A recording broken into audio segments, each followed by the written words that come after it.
Approvata dai partiti della maggioranza la linea Draghi sulla roadmap che prevede in maniera graduale le riaperture di ristoranti al chiuso, bar, palestre, piscine, matrimoni ed altre attività.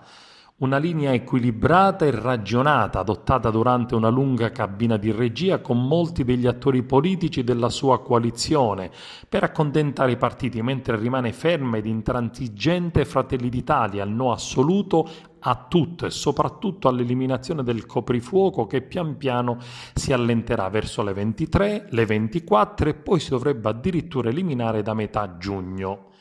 È chiaro che la gradualità è condizionata dai contagi e dalle terapie intensive sempre meno intasate.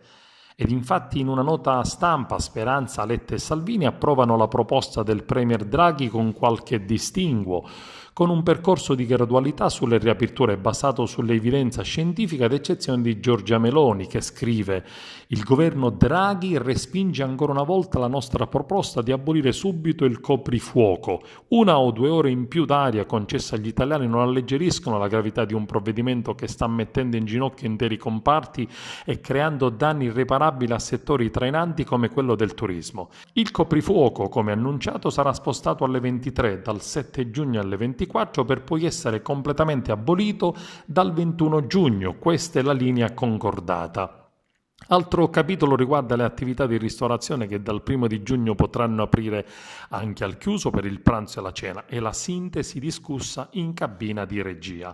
Finalmente i tanti matrimoni prenotati potranno ripartire dal 15 giugno con il Green Pass, cioè la certificazione di vaccinazione o tampone per i partecipanti. Le palestre potranno riaprire il 24 maggio, le piscine al chiuso il 1 luglio, così come centri commerciali, gallerie e parchi potranno riaprire anche nelle giornate festive e nei fine settimana dal 22 maggio prossimo. Dal 1 di giugno sono autorizzate le manifestazioni sportive all'aperto con pubblico misurato e capienza non superiore al 25% e comunque non superiore a 1000 persone all'aperto e 500 persone al chiuso.